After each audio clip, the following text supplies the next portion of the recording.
اور تمہارے دلوں میں مجلس کا خوف اور جو عوام سے محبت کا جذبہ بتا کے رہیں گے. اور تم نے جو 2 سبھائیں جو کینسل کی ہے یہاں کے مقامی ایڈمنسٹریشن پہ دباؤ ڈالتے ہوئے، انشاءاللہ آپ تمام سے وعدہ ہے کہ صدر مجلس سے خاص اجازت لے کر انشاءاللہ یہاں پہ 20 سبھائیں میں اور شوکت علی بعد میں کریں گے اور گلی گلی جا کر ان لوگوں کو بات کرنے کی کوشش کریں گے.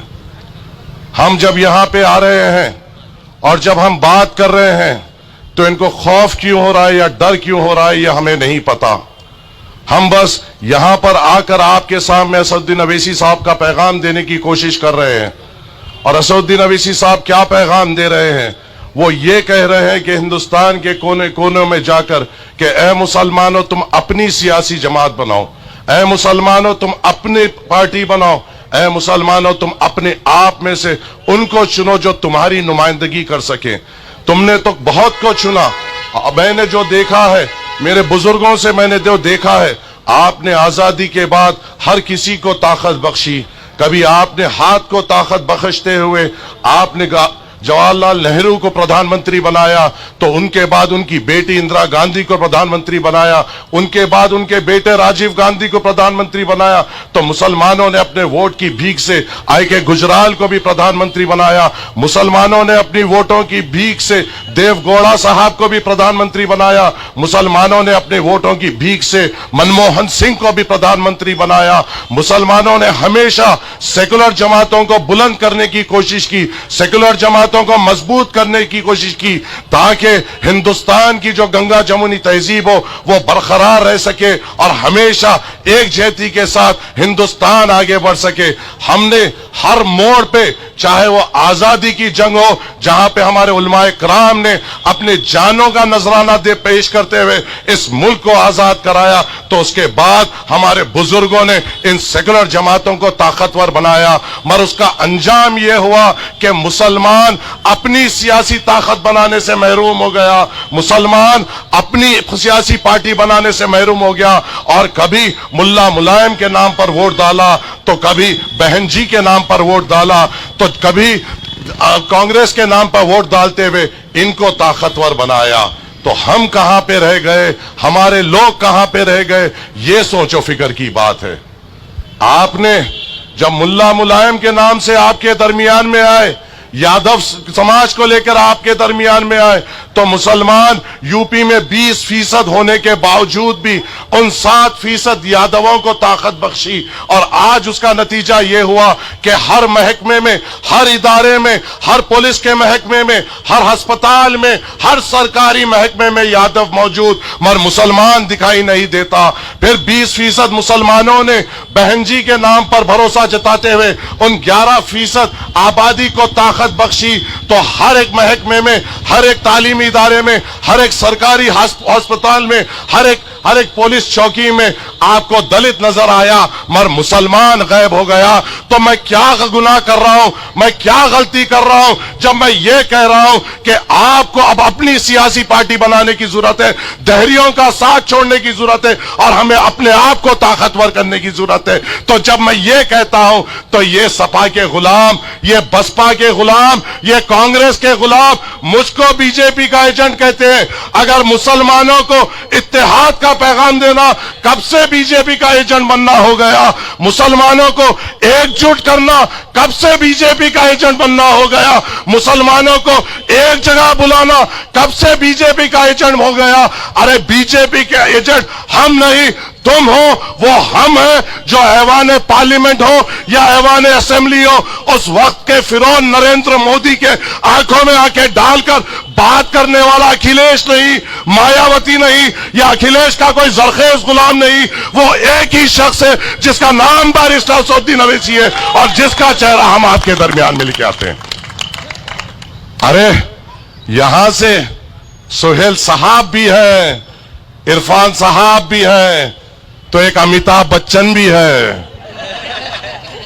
ایک سے ایک ایکٹر ہے، کوئی نام سے ایکٹر ہے، کوئی کارکردگی سے ایکٹر ہے. ارے ایکٹر ہو، مجھ سے ایک سوال کا جواب دے دو. تمہاری جتنی بھی کارکردگی اس کانپور شہر کے لیے ہوئی، آپ اللہ آپ کے والد کو بھی اعلیٰ سے اعلیٰ مقام عطا فرمائے, ان کی مغفرت عطا فرمائے. مگر آپ کی جو کارکردگی 5 سال 10 سال یا جتنے بھی سال کی ہوئی, کبھی ایک بار تمہارے پاؤں میں جان آئی؟ کیا تمہارے دل میں وہ کلیجہ نہیں تھا کہ یوگی کے سامنے ٹھہر سکے؟ ارے جب تمہاری اوقات یوگی کے سامنے ٹھہر کر مسلمانوں کی بات کرنے کی نہیں ہے تو تمہارے کیا حق بنتا ہے مسلمان بستیوں میں آ کے ہمارا ووٹ طلب کر سکے؟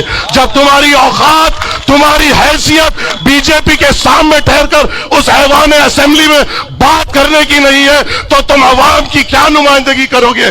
جب تمہاری اوقات تمہاری حیثیت ایک ڈرپوک کی ہے تو اس بہادر جنجاؤ اس قوم کی تم کیسے نمائندگی کر سکتے ہو؟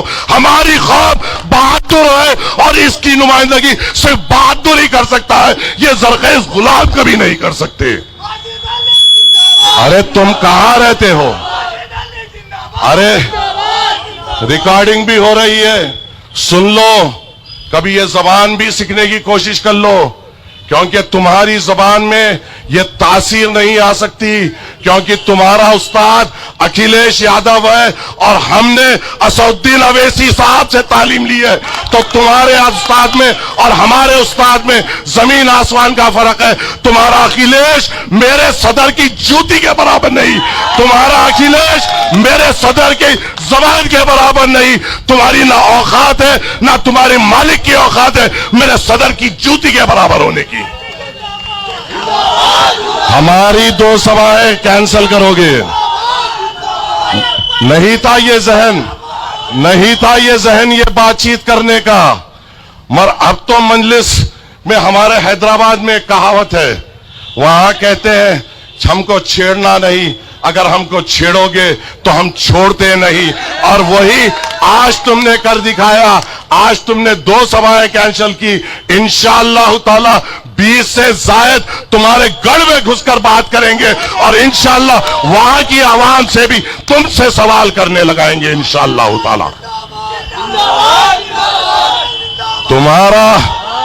تمہارا استاد جو زرخیز غلام ہے 3% راج بھر کو لینے تیار مگر تم خاموش. تمہارا استاد جو زرخیز غلام ہے ان 2% یادووں کو 2% جاٹوں کو لے سکتا ہے مگر 20% مسلمان کو ساتھ لینے تیار نہیں. تم خاموش. ارے وہ اس اسٹیج سے ان جاٹوں کے لیڈر جینت کو ٹھہر کر ہاتھ اٹھاتا ہے مگر مسلمان کو اپنے بازوق ٹھہرنے کے قابل نہیں سمجھتا ہے. وہ ان کو بازوق ٹھہراتا ہے جنہوں نے مظفر نگر میں ہمارے بہنوں کے ساتھ عصمت ریزی کی, ان کو مارا کاٹا. وہ تمہیں قبول ہے مگر جنہوں نے تمہیں بھیک دے کر تمہارے کو اس قابل بنایا وہ تمہارے ساتھ ٹھہرنے قابل نہیں.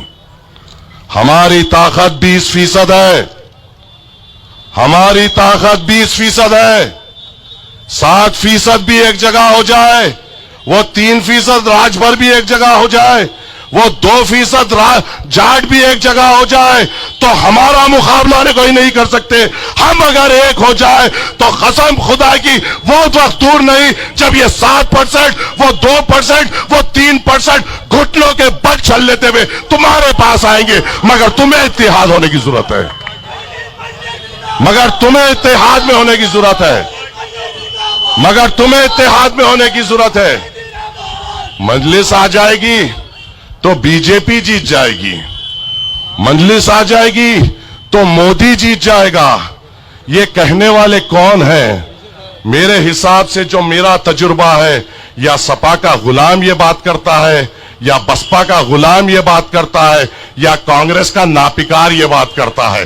ان تینوں سے ہٹ کے تو کوئی بات نہیں کرتے. ارے دیوانوں, ارے جو تم کو جو مقام ملا, تم کو جو تربیت ملی, مجھے بھی وہی تربیت ملی, مگر تمہارا استاد اور میرے استاد میں فرق یہ ہے, میرے استاد نے مجھے یہ سکھایا ہے کہ اس دنیا میں اگر ڈرنا ہے, اگر دل میں خوف رکھنا ہے تو صرف اللہ سبحانہ و تعالیٰ کا رکھنا ہے. تم وہ ہو جو نریندر مودی سے ڈرتے ہو, تم وہ ہو جو بھاجپا سے ڈرتے ہو, ڈراتے ہو. تم ہم میں سے نہیں ہو سکتے, کیونکہ ہمارے پاس تو ایک ہی تعلیم ہے, ڈرو تو اللہ سے ڈرو, خوف کھاؤ تو اللہ سے خوف کھاؤ, اور برے کاموں سے بچو.